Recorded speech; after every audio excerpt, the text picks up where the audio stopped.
কলমাকান্দা বাংলাদেশের নেত্রকোনা জেলার অন্তর্গত একটি উপজেলা।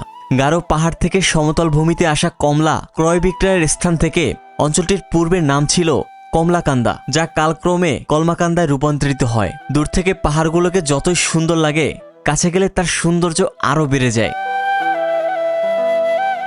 আজকের এই ভ্রমণে আমি আপনাদের নিয়ে যাব নেত্রকোনার কলমাকান্দার কয়েকটি অসাধারণ দর্শনীয় স্থানে। ঘুরে দেখব বহুল পরিচিত চন্দ্রডিঙ্গা পাহাড়, যার ওপারেই রয়েছে ভারতের মেঘালয় রাজ্য।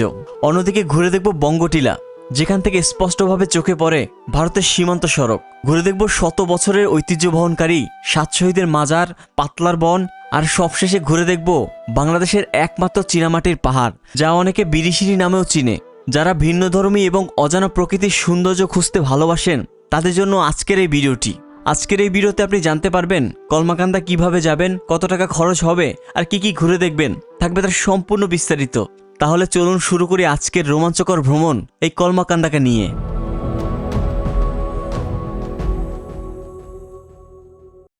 ঢাকা থেকে কলমাকান্দা যাওয়ার বেশ কয়েকটি মাধ্যম রয়েছে। আপনি চাইলে বাস অথবা ট্রেনে খুব সহজে এই অঞ্চলে পৌঁছাতে পারেন। ঢাকার মহাখালী থেকে প্রতিদিন রাতেই কলমাকান্দার উদ্দেশ্যে বাস ছেড়ে যায়। বাসের ক্যাটাগরি অনুযায়ী ভাড়া পড়বে 500 থেকে 800 টাকার মধ্যে। আর আপনি যদি চান আমার মতো পার্সোনাল বাইকে করেও যেতে পারেন। আসসালামু আলাইকুম, সবাইকে স্বাগতম জানাচ্ছি কলমাকান্দা বাজার থেকে। এই মুহূর্তে আমি দাঁড়িয়ে আছি কলমাকান্দা বাজার। আর আপনারা যারা ঢাকা থেকে আসবেন, আপনাদেরকে কিন্তু এখানেই নামিয়ে দেবে। এটাই সেই বাজার। আর এখান থেকে আপনারা মূলত পাঁচগাঁওয়ের দিকে যেতে হলে এখান থেকে দেখুন জাস্ট এদিকে একটা রাস্তা আছে, এই দিক দিয়ে যেতে পারবেন আপনারা যারা পার্সোনাল বাইক নিয়ে আসবেন। আর যারা আপনারা বাইক রেন্ট করতে চান, তারা কিন্তু এখানে এই কর্নারটাতে কিন্তু অনেক রকমের বাইক রয়েছে। এই বাইকে করে কিন্তু আপনারা কলমাকান্দা থেকে শুরু করে বিরিশিরি এবং এই যে আশেপাশে যে জায়গাগুলো রয়েছে, সেই জায়গাগুলো কিন্তু আপনারা ঘুরতে পারবেন। ভাই, বাইকে ঘুরতে হলে কত টাকা, মানে কোন স্পট ঘুরে দেখান? আপনার পাঁচগাঁও আছে, মোমিনিটেলা আছে, লেঙ্গুরা আছে, তারপরে এই 9টা স্পট ঘুরতে কত টাকা নেন? 1200 টাকা। আচ্ছা,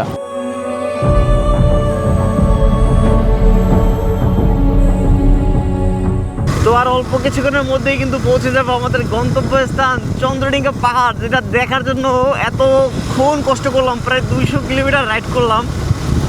এই কষ্ট আসলে সার্থক হবে তখনই যখন এই জায়গার সৌন্দর্যটা দেখবো, তখনই কিন্তু আসলে অন্যরকম লাগবে। সো অবশেষে কিন্তু চলে আসলাম কলমাকান্দার সেই পাঁচগাঁওয়ে। জাস্ট আমার বাম সাইডে তাকালে সেই যে পাহাড়ের যে সৌন্দর্য, সেটা কিন্তু দেখতে পাচ্ছি। জাস্ট অসাধারণ একটা অনুভূতি। বাস মানে আজকে দেখেই ভালো লাগতেছে, পাহাড়গুলো এত উঁচু উঁচু পাহাড়। তো আমরা কিন্তু চলে আসছি একদম কাছাকাছি। এখান থেকে একটা রাস্তা আছে, ওই রাস্তা দিয়ে কিন্তু একদম ভিতরে চলে যাব। কি আঙ্কেল, যাই ভিতরে? কি ওই পাশে যাওয়া যায় না? না, এটাই লাস্ট।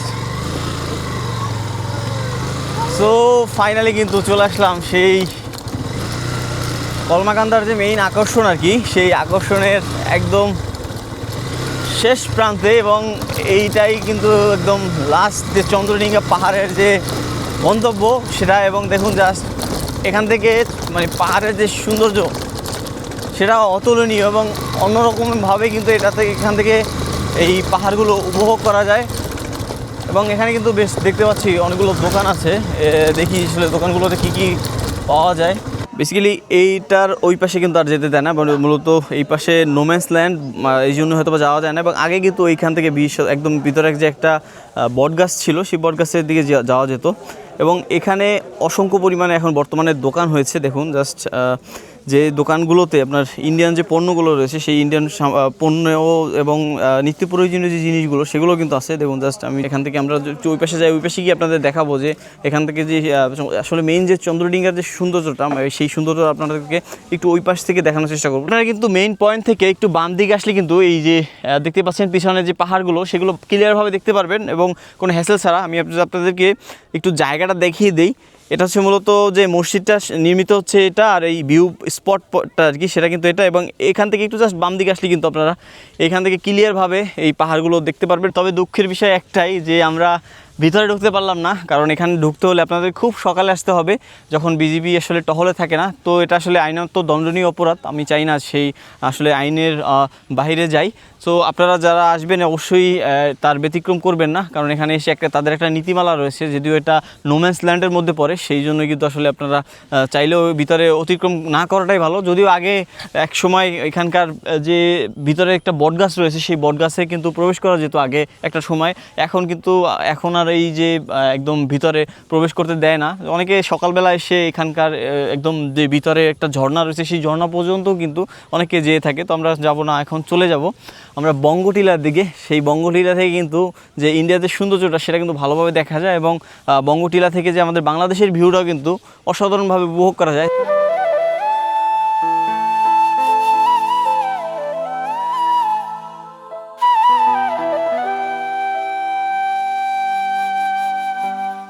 তো বঙ্গটিলা বা পাতলাবন যাওয়ার সময় কিন্তু আপনার এরকম একটা ভোগান্তির পোহাতে হবে আপনাদের।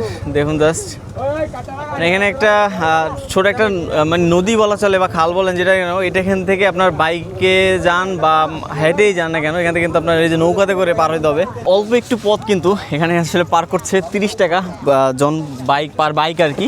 এবং জাস্ট এখান থেকে কিন্তু আপনার একটু গভীর একটা জায়গা, যার কারণে কিন্তু আপনার এই বাইকের পার হওয়াটা খুব মুশকিল। যে দেখতে পাচ্ছেন এইখান থেকে নৌকাতে করেই কিন্তু পার হতে হবে, এবং এইখানি অল্পখানি একটু পথ, এই ঝিরি পথটুকু আর কি, এটা সামনে একটা ঝিরি, সেই ঝিরিটা একদম বাইক চালিয়ে কিন্তু যেতে হবে। জাস্ট দেখুন এই প্রস্তুতি চলছে বাইক নামানোর জন্য।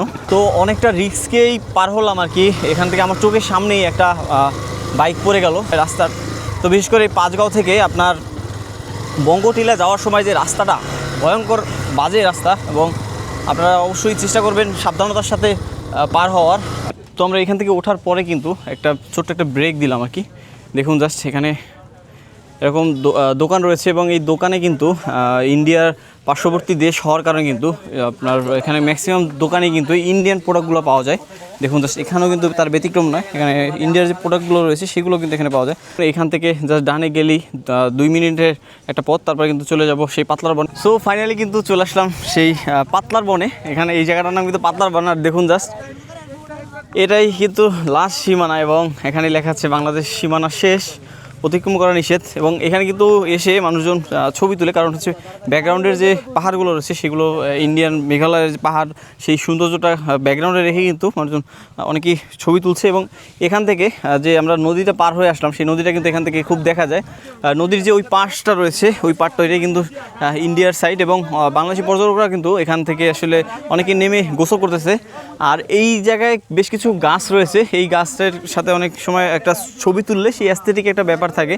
তাছাড়া কিন্তু ওরকম আহামরি কিছুই নাই এই পাতলার বনটা। এবং এখান থেকে আপনার ওই যে পাঁচগাঁওয়ের মতোই আমরা যে চন্দ্রডিঙ্গা দেখলাম, সেই চন্দ্রডিঙ্গার মতোই কিন্তু এখান থেকে এই পাহাড়গুলো খুব ভালোভাবে দেখা যায়, এবং এই পাহাড়টা অনেকের কাছ থেকে দেখা যায়। আপনাদের যদি পার্সোনাল বাইক থাকে তাহলে নিয়ে আসলে ভালো, তা না হলে কিন্তু আপনাদেরকে বাইক ভাড়া করে ঘুরতে হবে। এবং অটোতে যারা আসবেন তারা কিন্তু এই সব জায়গাগুলো, এই যে একদম ভিতরের জায়গাগুলো, সেগুলো কিন্তু ঘুরতে পারবেন না। সেই বাইক ছাড়া কিন্তু অটো বা সিএনজি কিন্তু এই পর্যন্ত কিন্তু আসে না। তো বাইকটা সব জায়গায় যেতে পারে।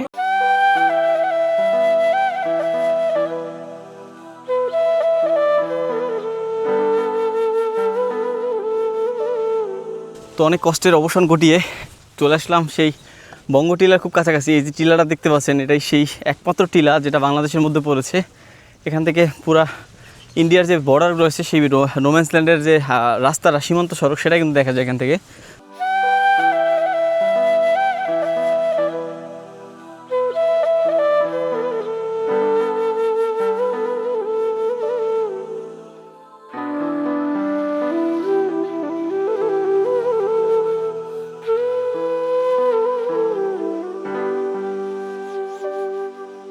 বর্তমান সিচুয়েশনে বিজিবি কিন্তু এই বঙ্গটিলায় প্রবেশ করতে দিচ্ছে না, অলরেডি বাসি দিচ্ছে, কারণ এখানকার মানুষ এতটাই উপরে উঠেছে। এবং এখান থেকে ওই পাশ থেকে মানে ওই টিলায় উঠলে কিন্তু যে ইন্ডিয়ার যে সীমান্ত সড়কটা রয়েছে, সেই সীমান্ত সড়ক কিন্তু দেখা যায়, যার কারণে এইখান থেকে বর্ডার গার্ড বাংলাদেশ যারা রয়েছে তারা কিন্তু এখানে উঠতে দিচ্ছে না। এবং পর্যটক অনেক আসার কারণে দেখুন আজকে কিন্তু অনেক পর্যটক আসছে, সবাই কিন্তু এসে ফিরে যাচ্ছে।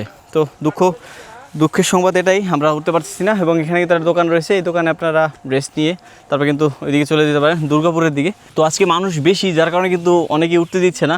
আপনারা অন্য কোনো দিন আসলে হয়তো বা, বন্ধর দিন ছাড়া আসলে হয়তো বা এখানে উঠতে পারবেন। তো বন্ধুরা, এই মুহূর্তে আছি মমিনের টিলা, দেখতে পাচ্ছেন। এখান থেকে কিন্তু অনেক উপরে উঠতে হবে সেই টিলায় পৌঁছানোর জন্য, এবং সেই টিলায় পৌঁছানোর পরে কিন্তু এখানে একটা ভিউ পয়েন্ট রয়েছে।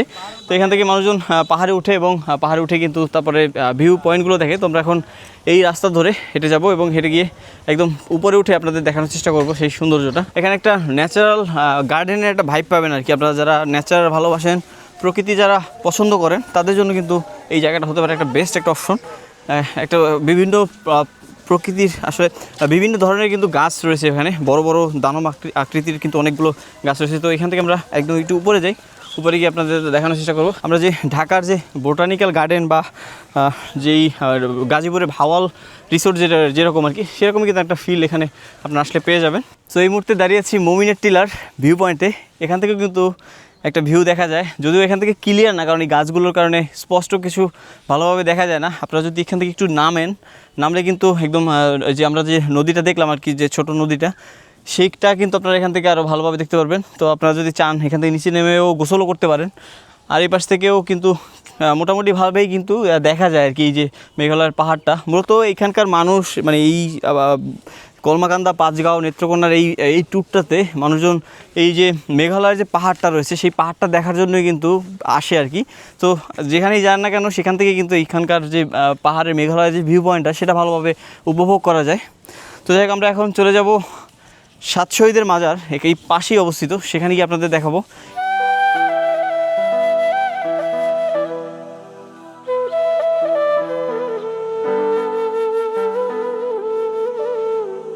বন্ধুরা, চলে আসলাম কিন্তু সাত শহীদের মাজার, তার ঠিক আগেই। এখানে আসলে বাইক আসলে ভিতরে নেওয়া যাবে না, তো এখান থেকে কিন্তু হেঁটে যেতে হবে। এই রাস্তা ধরে আমাদেরকে হেঁটে যেতে হবে একদম। ওই দিকে গেলেই কিন্তু সেই যে মাজারটা রয়েছে, সেই মাজারটা কিন্তু একদম হয়তো 2 মিনিট হাঁটলেই কিন্তু আমরা পেয়ে যাব। এই যে এখানে আসলে বাঁশ দিয়ে রেখে দিয়েছে। আরও সামনে গেলে কিন্তু সেই যে সমাধি রয়েছে 7 জন শহীদের সমাধি, সেই সমাধি কিন্তু একদম সামনে। এবং এই একটু পরেই কিন্তু বাংলাদেশ ইন্ডিয়ার যে নোম্যান্স ল্যান্ডটা আর কি, সেই নোম্যান্স ল্যান্ড কিন্তু অল্প কিছু দূরে গেলেই। এবং এখানে কিন্তু আপনারা আসলে একদম দেখতে পাবেন যে বিজিবি, বিএসএফ কিন্তু কড়া নজরদারিতে রেখেছে, যাতে কোনো দেশের মানুষ আসলে এই পাশে থেকে ওই পাশে না যায়, বা ওই পাশের কেউ ওই পাশে না আসে। সো ফাইনালি কিন্তু চলে আসলাম সেই 7 শহীদের যে সমাধি রয়েছে, সেই সমাধিতে। এবং আর একটু অল্প ওই পাশে গেলে কিন্তু নোম্যান্স ল্যান্ড, এবং বিজিবি কিন্তু এখানে বসে রয়েছে। এবং এখানে একটা সাইনবোর্ড রয়েছে যে বাংলাদেশের সীমানা অতিক্রম নিষেধ। এবং এই 7 শহীদের নাম হলো ডাক্তার আব্দুল আজিজ, মোহাম্মদ ফজলুল হক, মোহাম্মদ ইয়ার মাহমুদ, ভবতোষ চন্দ্র দাস, মোহাম্মদ নুরুজ্জামান, দ্বিজেন্দ্র চন্দ্র বিশ্বাস এবং 7ম জন মোহাম্মদ জামান উদ্দিন। 1971 সালের 26শে জুলাই নাজিরপুর এলাকার পাক বাহিনীর সঙ্গে সম্মুখ যুদ্ধে তারা শহীদ হন। পরে তাদের মরদেহ লেঙ্গুরা ইউনিয়নের ফুলবাড়ি এলাকার এই জায়গায় সমাহিত করা হয়, যা আজ 7 শহীদের মাজার নামে পরিচিত। তো আমি এখন দাঁড়িয়ে আছি 7 শহীদের মাজারের একদম লাশ পড়ার আর কি। এরপরে কিন্তু আর বাংলাদেশিরা ওই পাশে যেতে পারে না, কারণ এখান থেকে কিন্তু আপনার যে সীমান্ত সড়কটা ইন্ডিয়ার, সেটা কিন্তু এখান থেকে দেখা যায়। এবং এই যে ব্রিজটা দেখতে পাচ্ছেন, এই ব্রিজটা কিন্তু ইন্ডিয়ার। এবং ইন্ডিয়ার রুয়াংরা নামে একটা জায়গা আছে, সেই জায়গাটা কিন্তু এইটা হচ্ছে ওই এলাকাটা হচ্ছে ইন্ডিয়ার রুয়াংরা নাম। তো আপনারা যারা 7 শহীদের মাজার আসবেন, তারা কিন্তু আসলে এখান থেকে কিন্তু খুব কাছ থেকে ইন্ডিয়া দেখতে পারবেন, এবং এইখান থেকে বসে এখানকার যে এই নদীটার সৌন্দর্য উপভোগ করতে পারবেন। তো আমি কিন্তু নেঙ্গুরা বাজার থেকে ডান দিকে একটা রাস্তা গিয়েছি, সেই রাস্তা ধরে যাচ্ছি দুর্গাপুরের দিকে। এবং দুর্গাপুরে গিয়ে আপনাদের দেখানোর চেষ্টা করব যে বাংলাদেশের একমাত্র চীনামাটির পাহাড় যেটা আর কি। তো যাওয়ার পথের এই রাস্তার প্রেমে কিন্তু আমি পড়ে গেছি, অসাধারণ রাস্তা। এবং এই রাস্তাটা যা করেছে না, দেখেই মন ভালো হয়ে যাচ্ছে। এবং একদম পরিষ্কার রাস্তা একদম নতুন একটা রাস্তা আর কি। আপনারা আসলে এখানে বাইক নিয়ে কিন্তু স্মার্টলিভাবেই কিন্তু আপনারা বাইক রাইড করতে পারবেন, এবং বাইক রাইড করে আপনারা আরামসে এই ট্যুরটা কিন্তু উপভোগ করতে পারবেন। বিরিশিরি যাবার পথে আমাদের পার হতে হবে অপরূপ সোমেশ্বরী নদী। ভারতের মেঘালয় পাহাড় থেকে নেমে আসা এই নদী তার স্বচ্ছ পানি আর প্রকৃতির সৌন্দর্যের জন্য বেশ পরিচিত। নদী পার হওয়ার জন্য এখানে এখনো নৌকার সাহায্য নিতে হয়, যা এই যাত্রাকে আরো রোমাঞ্চকর করে তোলে। তো ফাইনালি কিন্তু চলে আসলাম সেই বিজয়পুরের চীনামাটির যে পাহাড়টা আর কি, সেই চীনামাটির পাহাড়ের একদম দ্বার প্রান্তে। এখান থেকে কিন্তু একটু উঠতে হবে, এইখানে উঠলেই কিন্তু এখান থেকে যে সেই ভিউটা কিন্তু দেখতে পারবো। এবং এখানে কিন্তু আপনার বাইক টাইক রেখে বসতে পারেন। এখানে কিন্তু বসার জন্য সুন্দর একটা ভাইব আছে আর কি, আপনারা কিন্তু এখানে বসে সময় কাটাতে পারেন। আর এই রাস্তা ধরে কিন্তু আমরা আসলাম, এখন এখান থেকে উঠে যাব একদম উপরে। তো আমি কিন্তু উঠলাম একদম উপরে আর কি, একদম এই যে চীনামাটির যে পাহাড়টা আর কি, সেই পাহাড়ের একদম উপরে। এখান থেকে কিন্তু আপনারা একদম এখানকার ভিউ যেটা সেটা কিন্তু উপভোগ করতে পারেন। দেখুন জাস্ট ওই পাশ দিয়েও কিন্তু আপনারা যেতে পারেন। তো আমরা এখানে ওই পাশ দিয়ে যাব এবং ওই পাশ দিয়ে গিয়ে আপনাদের ওইখান থেকে ভিউটা দেখাবো। দেখুন জাস্ট এখান থেকে কিন্তু ভিউটা সুন্দর দেখা যায় বলে কিন্তু এখানে উঠলাম। এবং এখানে কিন্তু আরও দোকান রয়েছে, দোকান টোকান পাবেন আপনারা, খাবার জন্য ডাব রয়েছে। জাস্ট সূর্যের সৌন্দর্যটা এখান থেকে উপভোগ করতে পারবেন।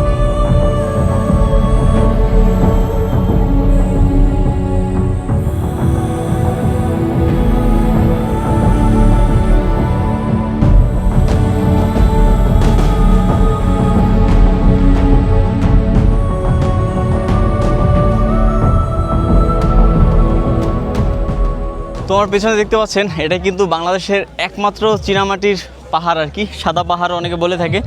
এটা কিন্তু দেখতে এখান থেকে বেশ চমৎকার এবং এরকম পাহাড় কিন্তু বাংলাদেশে বিরল। এবং এখানে এইটা দেখার জন্য কিন্তু পর্যটকরা আসলে দূর দূরান্ত থেকে কিন্তু এখানে এসে ভিড় জমায়। এখান থেকে এই পানিটাও কিন্তু একদম পুরো নীল, একদম হচ্ছে আপনার যে লালাখালে যে পানিটা হয় না সেরকমই কিন্তু দেখতে এখানকার পানি। এবং আজকের পর্যটকরা এত পরিমাণে আসছে জাস্ট দেখেন, মানে সচরাচর এত পর্যটক হয় না কিন্তু এখানে। দেখুন জাস্ট আজকের অনেকগুলো পর্যটক কিন্তু আসছে, যেহেতু বন্ধের দিন আজকে। তো আপনারা ট্রাই করবেন বন্ধের দিন ছাড়া আসতে। এখানে কিন্তু বাচ্চাদেরও কিন্তু অনেকগুলো অ্যাক্টিভিটি রয়েছে, চাইলে আপনাদের বাচ্চাদের নিয়ে আসলে কিন্তু তারাও কিন্তু এখানে খেলা করতে পারবে। তার পাশাপাশি এখানে অনেকগুলো দোকানও কিন্তু রয়েছে, সেই দোকানগুলোতে আসলে প্রয়োজনীয় জিনিসপত্র বিক্রি হয়, যেমন ডাব থেকে শুরু করে ঠান্ডার যত প্রয়োজনীয় খাবারগুলো রয়েছে সেগুলো কিন্তু এখানে পেয়ে যাবেন। তাছাড়া ইন্ডিয়ান প্রোডাক্টও কিন্তু এখানে পাওয়া যায়। তো বেশিরভাগ মানুষ কিন্তু মূলত এই পাহাড়টা দেখার জন্যই আসে। এই যে চীনামাটির যে পাহাড়টা, এইটা দেখার জন্যই মানুষের এত ভিড় এবং এত কষ্ট করে আমরা আসলাম। তাছাড়াও এখানে দেখেন জাস্ট কায়াকিং করার মতো কিন্তু অপশন রয়েছে। বেশ কিছুক্ষণ চীনামাটির পাহাড়ের অপরূপ সৌন্দর্য উপভোগ করে আবারও ফিরে যাচ্ছি বিরিশির বাজারের উদ্দেশ্যে। সেখান থেকেই শুরু হবে আমাদের ঢাকা ফেরার যাত্রা। আজকের ভিডিওটি এখানেই শেষ করছি। আশা করি ভ্রমণটি আপনাদের ভালো লেগেছে। দেখা হবে নতুন কোনো পর্বে, নতুন কোনো গন্তব্যে। সে পর্যন্ত সবাই ভালো থাকবেন, সুস্থ থাকবেন। আর ভিডিওটি ভালো লাগলে চ্যানেলটি সাবস্ক্রাইব করে পাশে থাকবেন। আল্লাহ হাফেজ, আসসালামু আলাইকুম।